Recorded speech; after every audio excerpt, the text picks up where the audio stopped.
Bismillahirrahmanirrahim. Assalamualaikum warahmatullahi wabarakatuh. Waalaikumsalam warahmatullahi wabarakatuh. Waalaikumsalam. Alhamdulillahirabbil alamin. Segala puji hanya bagi Allah, Rabb semesta alam yang telah melimpahkan karunia-Nya, kenikmatannya, sehingga kita bisa berkumpul dalam acara TikTok online pada Kamis pagi ini. Kemudian sholawat serta salam tak lupa kita curahkan kepada baginda Rasulullah Muhammad SAW. Pertama-tama saya ingin mengucapkan terima kasih kepada sahabat PSI sekalian yang telah memberikan kesempatan saya untuk menyampaikan materi TikTok pada pagi hari ini.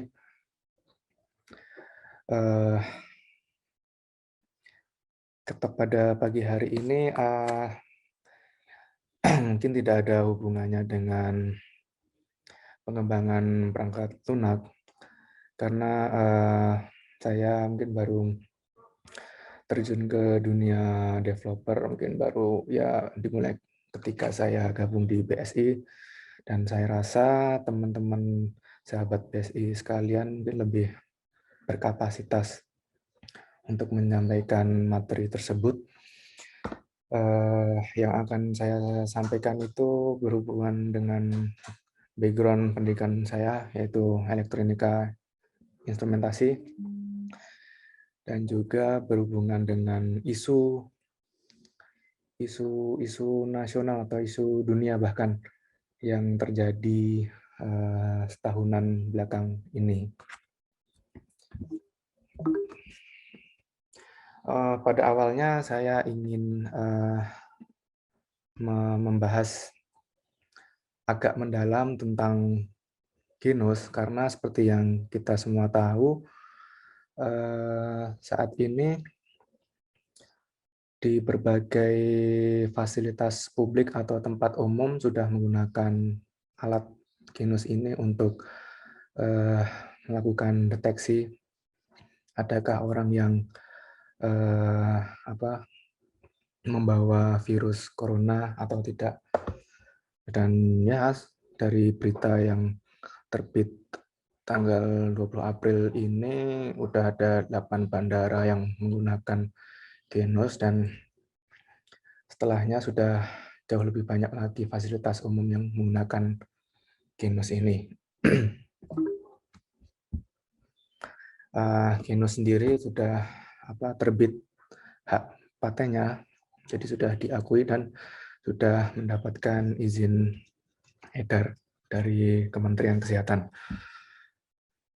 Namun ketika saya menyusun materi untuk TikTok ini, saya belum menemukan publikasi ilmiah yang bisa digunakan sebagai acuan pembahasan.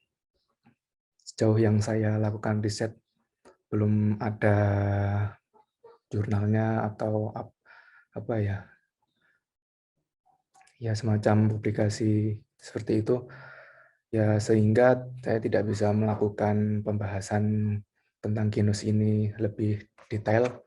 Mungkin kalau ada teman-teman sekalian yang mungkin sudah tahu informasinya, mungkin nanti bisa share. Maka dari itu saya memperluas bahasan, tidak mengerucut kepada suatu produk genus, tapi lebih luas lagi, yaitu tentang elektronik nus atau ENUS, atau Indonesianya lidah elektronik. Jadi kalau dalam diibaratkan di pemrograman itu, elektronik nus itu adalah suatu kelas atau blueprint, sedangkan genus itu adalah salah satu objek yang diinisiatnya.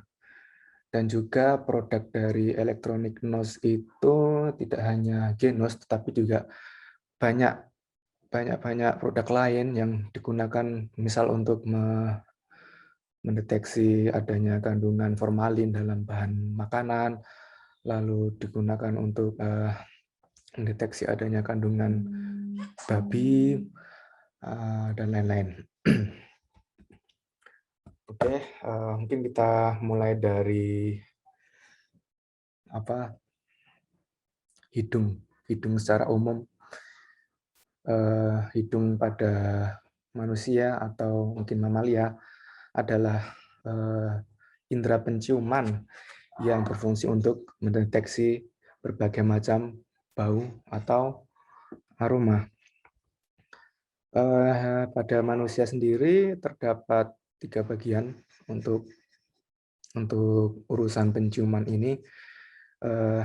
Yang pertama itu ada aroma itu diterima oleh nasal epithelium.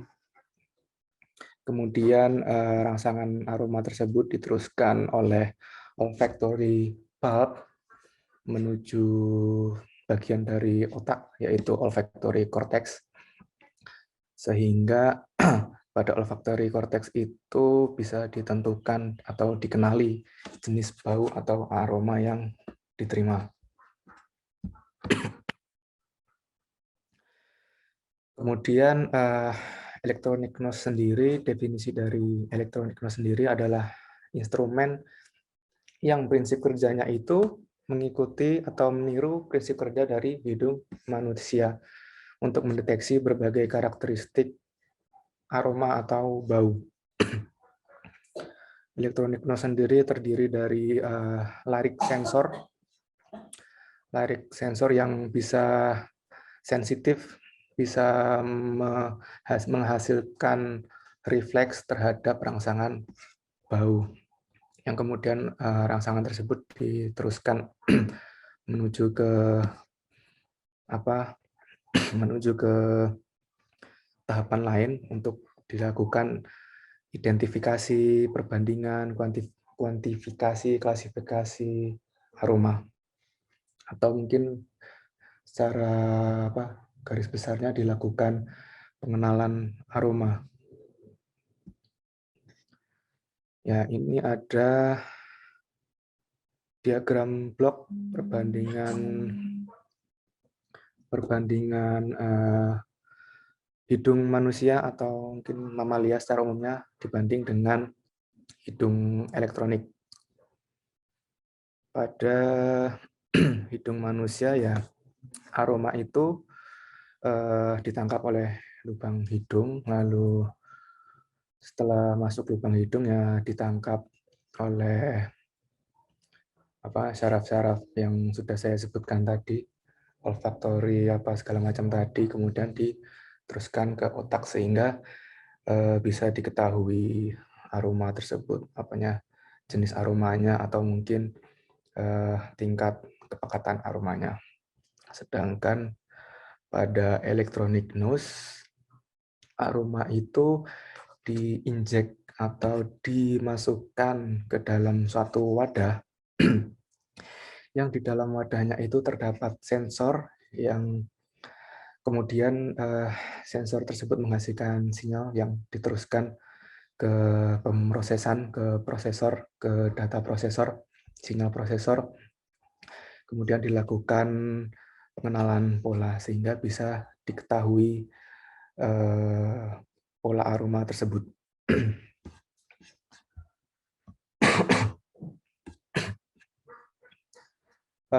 Ini adalah skema dari electronic nose yang digunakan untuk mengenali karakteristik aroma dari daging babi dan juga untuk mendeteksi adanya campuran daging babi di antara daging sapi.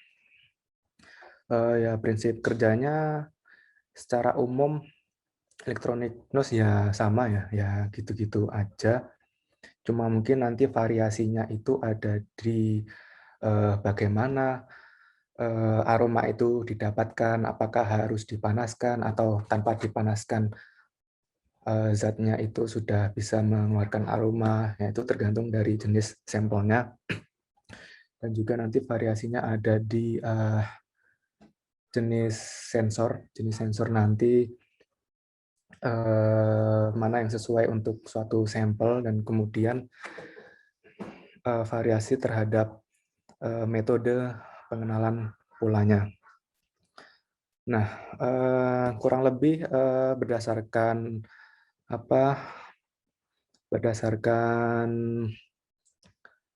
informasi tentang genus untuk COVID itu yang saya baca, cara kerjanya mirip seperti ini. Yang pertama, sampel atau apa istilahnya? Ya sampel ditempatkan dalam suatu chamber atau wadah, dan di wadah tersebut terdapat larik sensor. Jadi sensornya nggak cuma satu. Kenapa nggak cuma satu? Kenapa nggak pakai satu sensor aja? Karena berdasarkan referensi yang saya dapat, cara kerja sensornya itu dalam menangkap aroma itu adalah dengan sensitivitas silang. Jadi satu sensor itu tidak ada yang peka terhadap satu pola aroma saja, tapi bisa ke banyak aroma, tidak hanya sensitif terhadap satu aroma saja. Dan kemudian ya data dari berbagai macam sensor, data dari beberapa sensor itu kemudian akan membentuk suatu pola respons, dan kemudian dari pola tersebut baru bisa dilakukan analisis. Jadi data dari output sensor ini dibaca oleh microcontroller. Microcontrollernya juga beragam, bisa dari Arduino atau mungkin Raspberry atau mungkin yang lainnya yang mungkin saya belum tahu.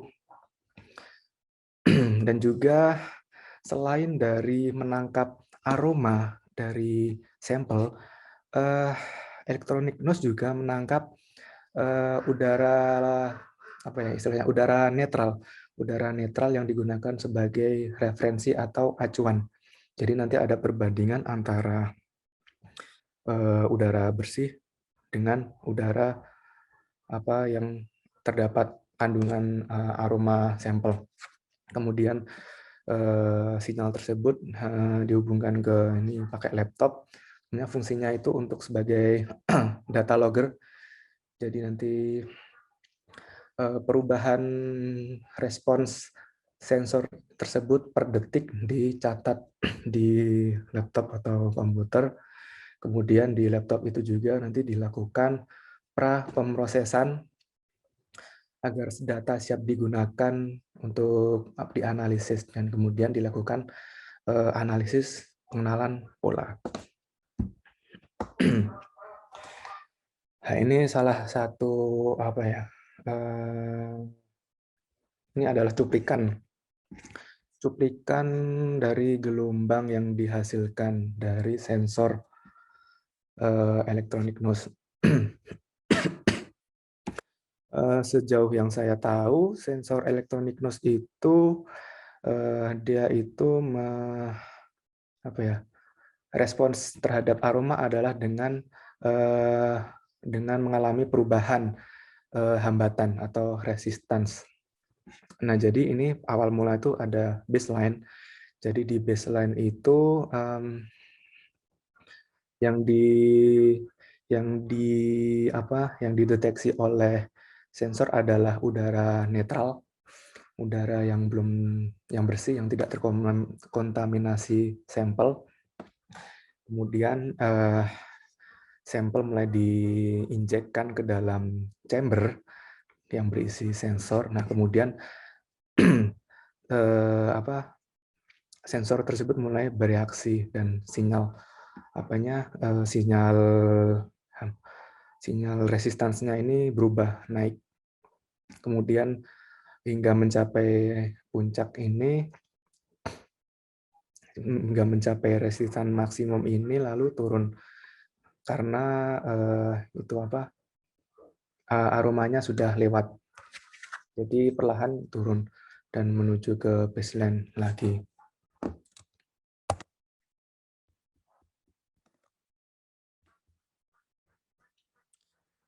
Lalu tahapan ketika data sinyal sudah diperoleh, yaitu pra pemrosesan atau pre-processing.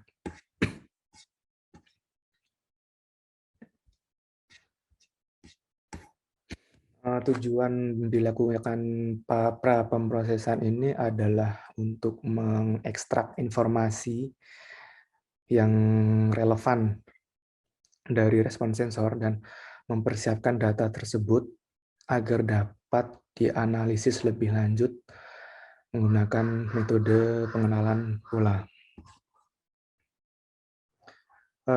Pra pemrosesan ini tuh penting untuk dilakukan karena menurut Gutierrez Osuna tahap ini tuh sangat kritis dan sangat mempengaruhi kinerja dari mesin pengenalan pola.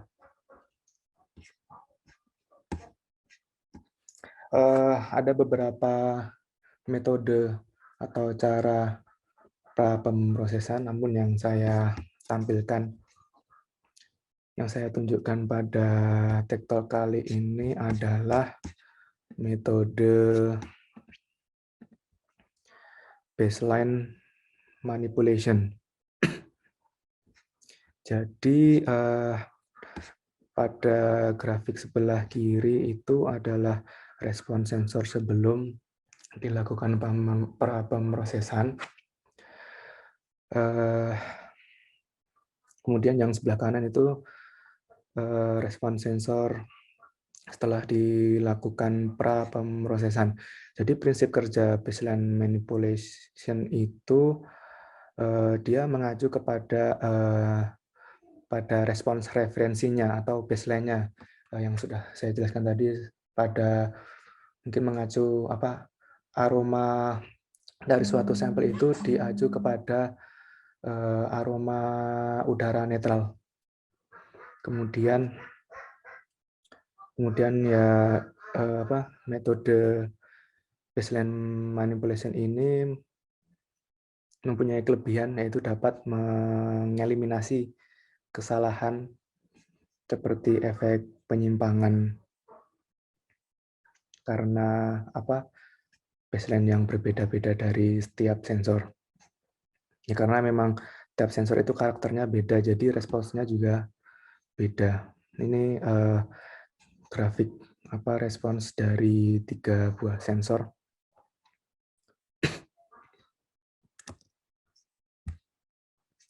Kemudian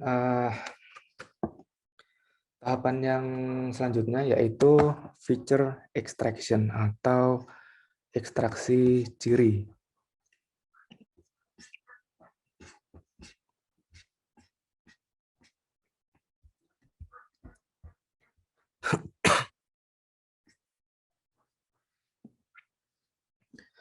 Ekstraksi ciri ini ya seperti namanya, untuk mengekstrak ciri dari respon sensor yang didapat dari pra pemrosesan.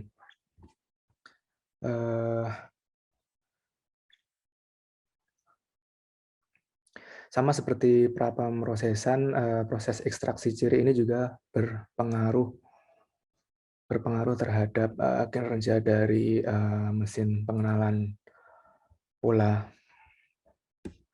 Tujuan dari ekstraksi ciri ini untuk mendapatkan informasi yang kuat dan juga untuk mengeliminasi informasi berlebihan atau mungkin untuk mengeliminasi informasi yang redundan. Jadi hanya diambil informasi yang penting-penting saja, sehingga data yang kemudian akan diolah pada machine learning itu nantinya lebih tereduksi, jadi nggak terlalu banyak data yang nggak perlu.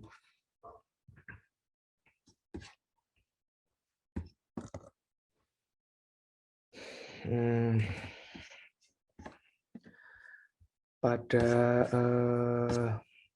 ekstraksi ciri yang terdapat banyak juga metode ekstraksi ciri. Yang saya tampilkan pada materi ini ekstraksi ciri dengan mengambil nilai maksimal dari respon sensor. Jadi dari grafik sebelah kiri itu mungkin terlihat nggak karuan ya, tapi setelah didapatkan nilai maksimal dari pembacaan sensor, ya pembacaannya jadi lebih enak.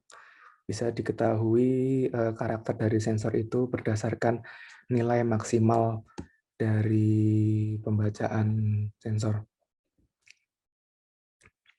Oh iya, tadi kok di awal itu responsnya itu adalah berupa apa? Ini hambatan atau resistance, tapi kok kemudian menjadi tegangan. Itu karena dilakukan tahapan apa? Pembagi tegangan. Jadi tegangan itu didapat dari mengukur perubahan resistansinya.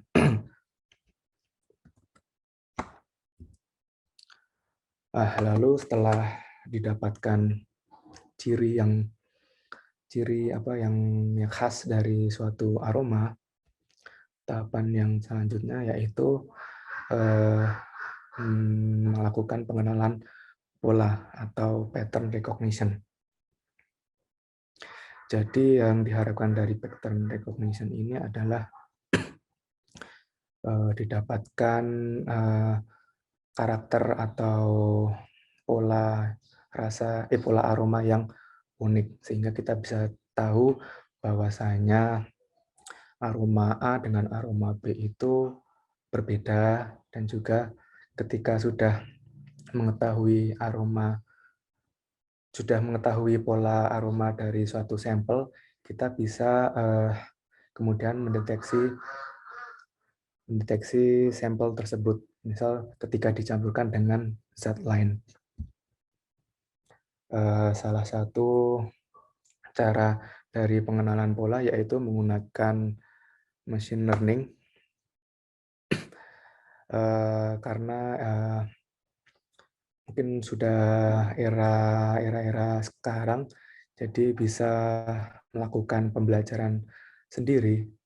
Jadi ya bisa pinter gitu, bisa selalu update data, selalu update informasi, sehingga kemampuan dari suatu detektor dalam mengenali suatu sampel itu semakin improve, semakin seiring dengan bertambahnya data. Dan metode dari machine learning itu banyak ya, cuma saya hanya akan mengambil contoh satu saja yang pernah saya pelajari, yaitu SVM atau Support Vector Machine. Pada awalnya sih SVM ini dikembangkan untuk mengklasifikasi suatu sampel dengan penyebaran data secara linear. Setelah data itu dilatih, data dikelompokkan menjadi 2 kelas. Kemudian data tersebut dipisahkan menggunakan suatu bidang atau hyperplane. Seperti yang terlihat pada gambar ini, jadi terdapat dua jenis objek, yang ada objek kotak dan objek lingkaran. Dan SVM ini bertugas untuk memisahkannya agar untuk mengklasifikasinya. Jadi SVM itu dia akan membuat suatu garis pemisah yang memisahkan antara dua objek. Kemudian SVM yang baik itu ketika sudah ditemukan margin terbesar. Margin yaitu antara garis pemisah dengan objek terdekat.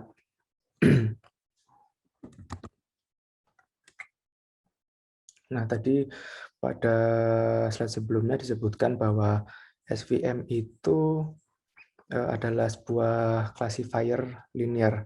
Nah, kemudian bisa dikembangkan agar dapat bekerja pada kasus yang non-linear dengan menggunakan kernel. Terdapat beberapa jenis kernel tergantung dari kasus data yang ada, yaitu linear, polinomial, radial, sigmoid, dan lain-lain. Kemudian kernel tersebut harus menyesuaikan dari karakter datanya agar didapat akurasi pengenalan pola yang akurat.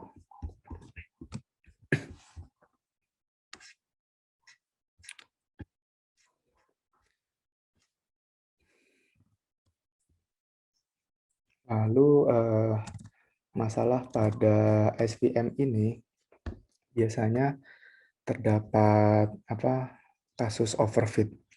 Overfit ini terjadi ketika pada saat kita melakukan pelatihan data, nilai error yang didapat itu rendah. Namun ketika dimasukkan data uji, errornya itu menjadi tinggi.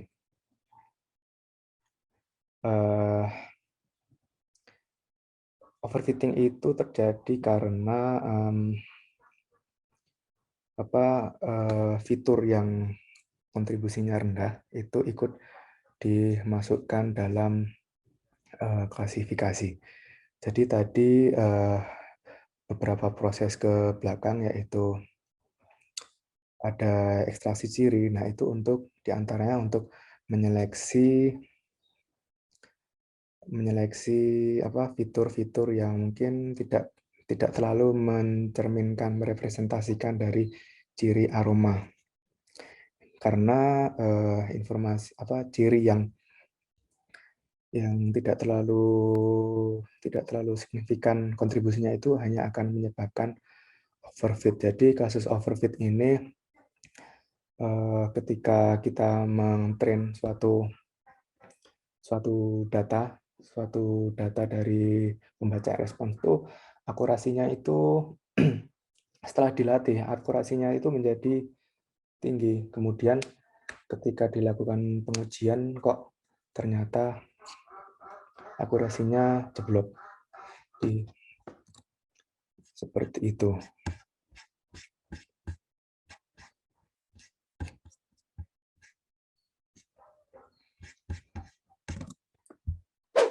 Oke. Mungkin saya hanya membahas tentang ENOS ini dari permukaan, tidak terlalu dalam. Kemudian mungkin setelah ini kita bisa berdiskusi tentang elektronik NOS ini. Oke, kalau begitu waktu dan tempat saya kembalikan ke MC.